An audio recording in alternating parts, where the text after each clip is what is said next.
This is the brand new BMW X3M with the S58 engine. It's got the stock intake, which is completely different to what we're normally used to.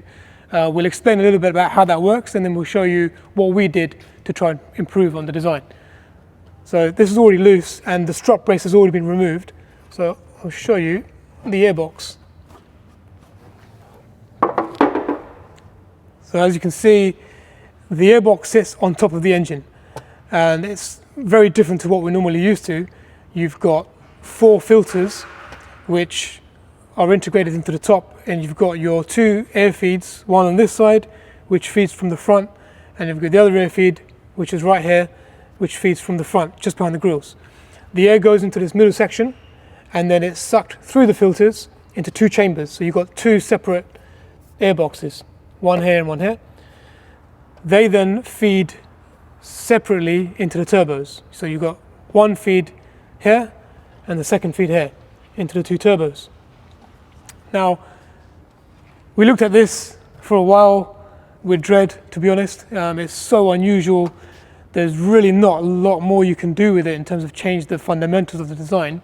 It does work quite well because you've got a direct flow path from the cold air feed straight into the filters and then straight out into the turbo. So in terms of the flow orientation, it's pretty good. There's not much directional change. So what we thought we'd do was to try and increase the volume, but on analysis, the distance between the top of the airbox lid and the underside of the bonnet is very small. We're talking like maybe 5 mil at the most. So changing that wouldn't have made much difference. And that also actually would have upset the flow path unless we changed the base completely as well. And the trade-off between a completely new design and what we'd gain in terms of the efficiency of flow was so small that we thought, okay, what we'll do is we'll change the filters, make higher flow filters, so less resistance, leave this airbox as it is because it's a good design, and we'll provide the system with big scoops at the front to force air in. So that would then basically make these 2 feeds less restrictive because you're forcing air in. So the airbox isn't having to suck through those feeds, but it's being fed forcefully with the scoops. We'll now show you our filters, our scoops, and the carbon airbox lid which we've made. So we've installed 3 of our new filters. These filters have been custom made using the same material that we use for our other filters, the cone filters. They're less restrictive than the stock paper filters, so allows the turbos to breathe with less drag. I've installed 3. I'm going to take one out to show you how easy it is to fit. So here's a stock one on this side. It has like a clip mechanism, so just raise these clips up. These clips lock the filter into place. The frame comes out, and that's your stock paper filter. And then it's quite simple. The new filter is exactly the same dimensions.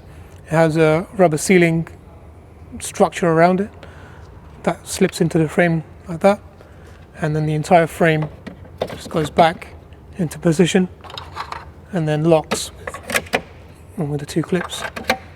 That's it. Simple. So with the filtration de-restricted, we then focused on how to provide the airbox with cold air.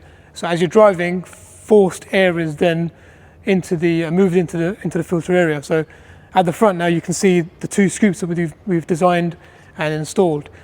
As you may know or may not know, we have scoops for many of our systems. These are iconic scoops for our designs, and they all follow the same sort of design language.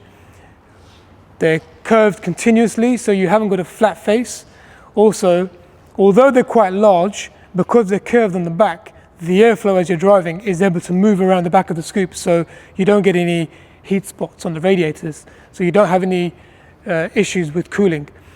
The airflow is smoothly able to transverse through the scoops into the feeds, which then goes up into the airbox. They're all pre-preg carbon fiber as normal. And then finally is the airbox lid. It's exactly the same as the stock airbox lid, so we haven't compromised On the flow, we've kept it the same, but obviously it's carbon. So despite looking really nice, it does allow the sound to be transmitted better. So you will hear the engine note when you're accelerating.